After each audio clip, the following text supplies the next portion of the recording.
Pernahkah kamu merasa hidupmu berjalan, tapi hatimu seperti tidak ikut melangkah di tengah kesibukan, tawa, dan hiruk-pikuk dunia? Ada bagian dari diri yang terasa kosong, seolah batinmu menjerit, tapi tidak terdengar oleh siapapun. Saat itu, kamu mungkin tidak sedang kurang sukses, bukan juga kurang cinta, tapi mungkin kamu sedang kehilangan keseimbangan batin. Dan tahukah kamu, jauh sebelum istilah mental health populer, leluhur kita di Nusantara sudah memiliki ajaran yang begitu dalam tentang bagaimana menjaga harmoni antara tubuh, pikiran, dan jiwa. Sebuah kebijaksanaan yang diwariskan lewat laku hidup, doa, dan keheningan. Inilah kisah tentang bagaimana spiritualitas Nusantara mengajarkan kita menemukan ketenangan sejati di tengah dunia yang semakin bising.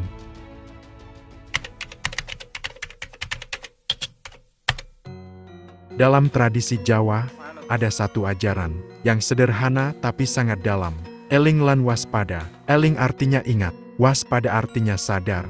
Dua kata ini menjadi fondasi untuk menjaga keseimbangan batin. Eling berarti kita selalu mengingat jati diri kita bahwa hidup ini bukan hanya soal mengejar hasil, tapi juga tentang memahami makna setiap langkah.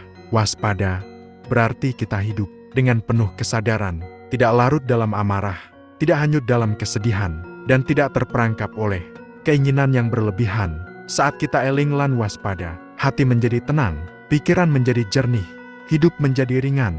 Coba bayangkan, saat kamu sedang marah, kecewa, atau cemas, cobalah berhenti sejenak, tarik napas. Ingatlah siapa dirimu sebenarnya. Itu adalah langkah pertama menuju keseimbangan batin, menemukan rasa sejati.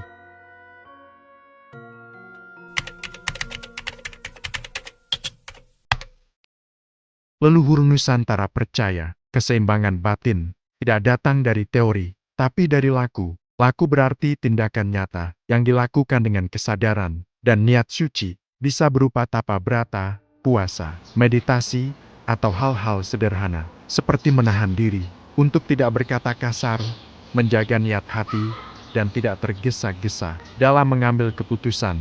Dalam ajaran kejawen, ada istilah, seping pamrih, rameng gawe, artinya, bekerja keras tanpa pamrih, tanpa berharap pujian, tapi tetap memberi manfaat. Di zaman sekarang, laku bisa berarti sesuatu yang sederhana, namun berdampak besar. Misalnya, bangun pagi dan menyapa matahari dengan rasa syukur, menghindari gosip dan memilih diam ketika marah, mengurangi scroll media sosial, dan lebih banyak berbicara dengan diri sendiri. Semua itu adalah bentuk tapa brata modern. Latihan batin agar hati tetap damai di tengah hiruk-pikuk dunia digital. Karena sejatinya, tapa bukan hanya duduk di gunung, tapi menjaga hati tetap tenang meski berada di tengah badai.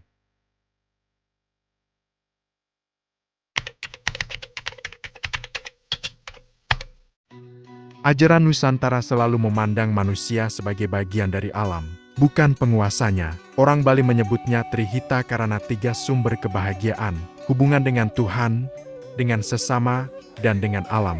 Orang Jawa mengenalnya sebagai Manunggaling Kaulalan Gusti, persatuan antara manusia dan semesta. Saat kita menyakiti alam, sejatinya kita sedang menyakiti bagian dari diri kita sendiri. Itulah mengapa leluhur selalu melakukan sedekah bumi, ruatan, nyepi, atau bersih desa bukan sekadar ritual, tapi cara menjaga keseimbangan energi antara manusia dan alam. Dalam kehidupan modern, bentuknya bisa sederhana. Menanam pohon di halaman rumah, tidak membuang sampah sembarangan, menikmati hujan tanpa mengeluh, menghormati hewan dan tumbuhan sebagai sesama makhluk ciptaan. Saat kita selaras dengan alam, batin pun ikut tenang, karena energi bumi yang damai akan memantul kembali kepada kita.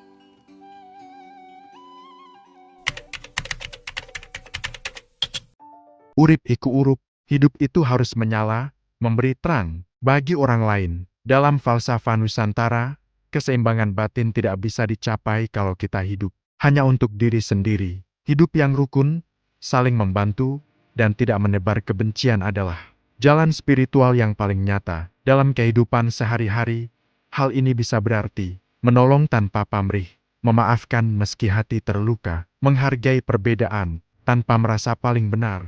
Lihatlah wajah-wajah di sekitarmu. Setiap orang sedang berjuang dengan caranya sendiri. Saat kamu menebar kebaikan, kamu sebenarnya sedang menyembuhkan dirimu sendiri, karena batin yang seimbang adalah batin yang bisa mencintai, bahkan ketika dunia tidak sempurna.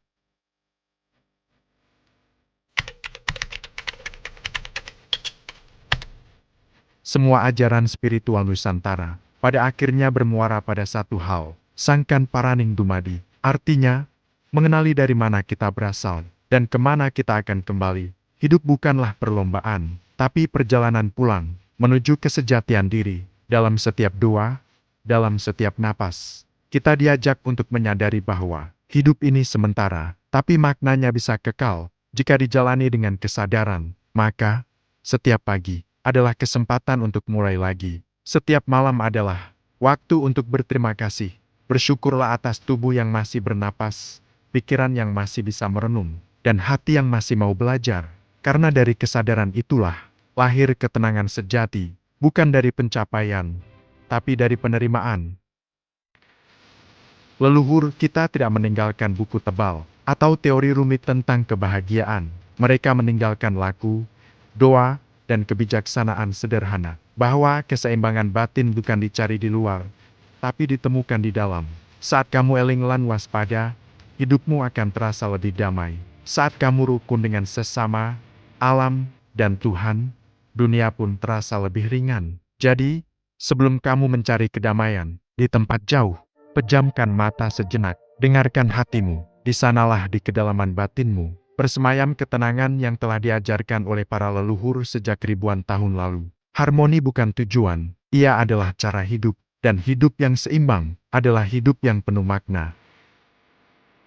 Kita hidup di zaman yang serba cepat, tapi ingatlah, jiwa tidak bisa dipaksa berlari. Ia butuh ruang untuk diam, untuk merasa, untuk pulang pada dirinya sendiri. Semoga kisah hari ini mengingatkan kita bahwa ketenangan bukan berarti tanpa masalah, tapi kemampuan untuk tetap damai di tengah badai. Terima kasih sudah menonton.